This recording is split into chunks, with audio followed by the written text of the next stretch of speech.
What is your name? I am Grandma Marilyn Uh, Ann Depke. where were you born? I was born in the St. Louis area, actually Richmond Heights, St. Mary's Hospital. It was May of 1945. Birthday's next weekend. What was the first job that you ever had? Probably part-time sales at what used to be Famous Bar in our Southtown area, so it was about 15-20 minutes away from our house. Do you have a favorite memory from when you worked there? That's where I met Grandpa. How did you guys meet exactly? Huh? How did you guys meet? Grandpa was selling, his job was to do the bounce balls or the pop balls. So he was demonstrating those, and I was working in that area, and there was actually a sales lady that was kind of like a mother, and kind of introduced us, and Grandpa asked me to go up and have a cup of coffee or a soda or something, I can't remember, while we were there, and then I don't know if he asked me right then, asked me for a first date, so we went out. Actually, one of our first dates was going on the Admiral boat that went down the Mississippi at night. Had music and stuff. That sounds fun. Yeah. What was your favorite family tradition growing up then? I mean, as my family is a young girl? Yes, Yeah. when you were young. Yeah. Probably we did a lot with my mom's family. So, all the holidays were always together. The Thanksgiving meals were always at my Aunt Alma's house, and everybody, brought something, but we always did that. And then Christmas Eve was actually at my aunt's house also. My mom and dad had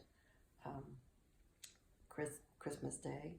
But then on New Year's Day, they had, which probably wasn't a good idea, but on Christmas Day, they did New Year's calling.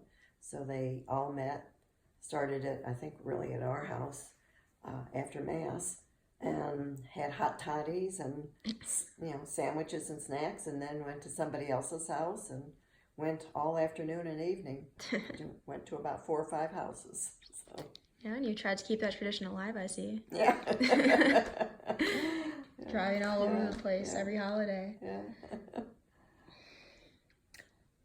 What was the favorite moment at your wedding? Oh, I think probably just really being surrounded by family and friends. We were married at St. Gabriel's, where we had our 50th anniversary, and it was a Friday evening, actually, and then we went to, I don't know, Veterans Hall or something for, the tradition was ham and mustacholi. No, it was roast beef and mustacholi.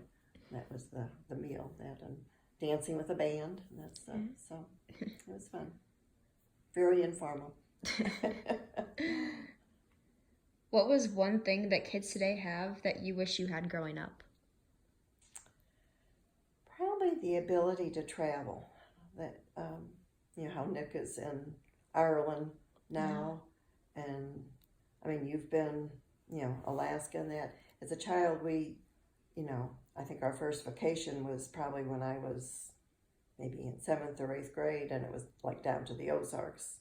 I mean, we didn't have a car until I was probably about 10. So that was one of our first vacations. But you guys, have seen a lot more country. I mean, I didn't fly until I was, probably 18, 20 years old. So you all get around a lot more. Now that you've started traveling, what has been your favorite trip that you've been on? Favorite trip? It was one of the trips that we did with all the kids. I think one of the neatest ones was in Wyoming. We went to it was a camp, like a horse camp, Dude ranch kind of thing, yeah. So we had, stayed in a cabin, had all the meals, but every day we went horseback riding, did some fishing, and just some big barbecues and that stuff. So that was a lot of fun. I enjoyed like when we lived in Colorado too. Just even some of the, you know, you could drive up into the mountains for a few hours and camp out and go fishing and you know that was good. Yeah. So, What made you move out of Colorado back to St. Louis? Grandpa was offered a job back here in St. Louis, and we still had family, parents aging, and we wanted to be back with our family. So it was a good fit. Yeah, Good now time to everybody come lives in back. St. Louis. Mm-hmm. So when Americans first landed and walked on the moon, did that event change your life or the lives of those around you? I don't think it immediately did. I mean, we were all astounded that that could really be, and you kept thinking you watched this on television and you thought, well, is this really real? But probably over the years, when you hear of everything that they learned and produced from that technology was meaningful. But we were actually, this was right after we got married, Grandpa and I, and he was we were in Rhode Island, and he was living on base, and I was, in a rented home. So kind of watching and listening to all that. Yeah. Now, was it hard for you when your husband went off to war and you were having your first child? Yeah, it was. I mean, I was still, I guess I had a faith. I don't know, maybe I was a little ignorant, but I just really believed that he was going to be okay and come back all right. And I, lived with my mom and dad while I was pregnant and when I had your mom. Yeah. So I still, again, was surrounded by family, and a lot of my friends were still around there. But he was, I know when Julie was born, trying to get a hold of him to even tell him, the communications are nothing like today, and he was actually getting ready to go out on an assignment, so he could only talk for a few minutes and that stuff. So I think it was difficult for him. I mean, he was, so concentrating on what he was doing over in Vietnam that, but he didn't get to see, Julie until she was 8 months old. So that was hard. Just a lot of letter writing is, it didn't, like he said, we didn't have the communications that we have now. So. Did you keep any of those letters? No, I didn't.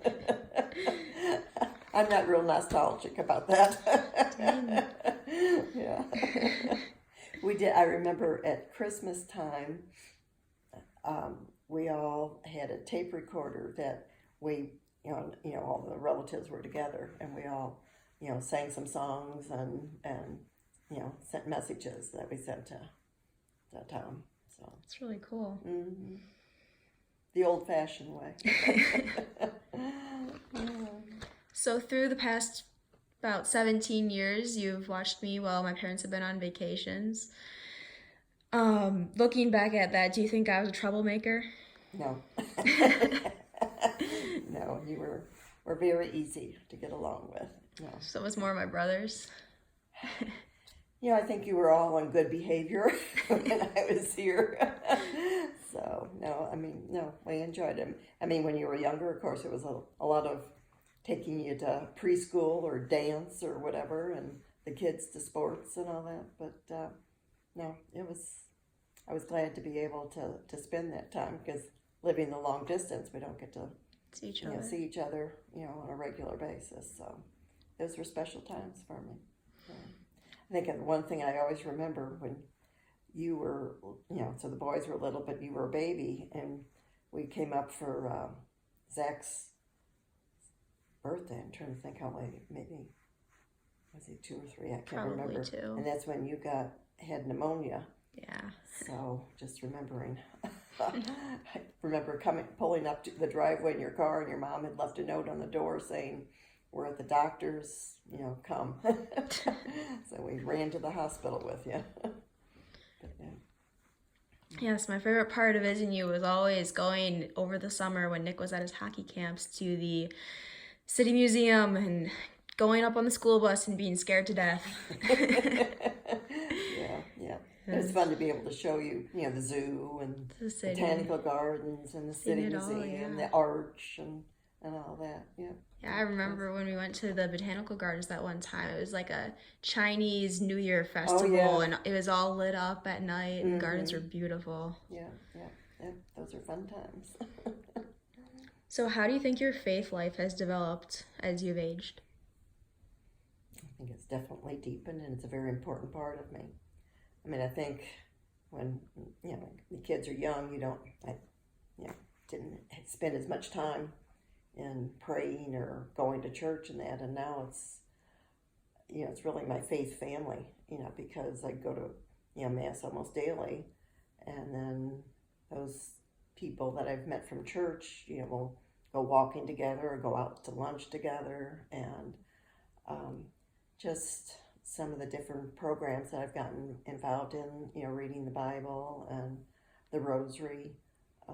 It's all very strong. I mean, I can't imagine not having the belief in Jesus and in the Eucharist that, I don't think I could survive without that, my faith. And it's a really important part, and hopefully I've been able to pass it on to the rest of the family. Yeah, so you've been making rosaries for quite some time. When did you start doing that? Actually, I think the first one I made was when JT made his first communion. So that was probably about 6 or 7 years ago. One of my friends had, said that she was making it for her granddaughter, and I thought, well, that's a good idea of getting people to say the rosary, or at least hold on to it. And so I've been trying to do that either for first communions or confirmations or whatever sacrament there was coming up. So. Well, you were very gifted at it, let me tell you. Thank you. If you could go back to one day in your life, what day would it be and why? I don't know. That's a tough one. One day in my life.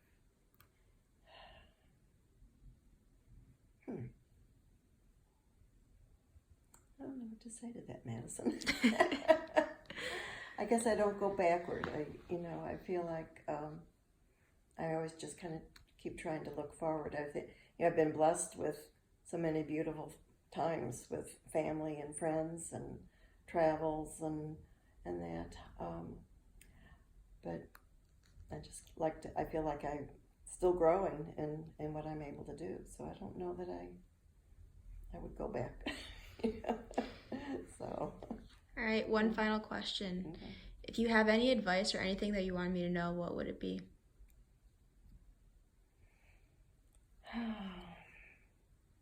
Well, Grandpa would say integrity.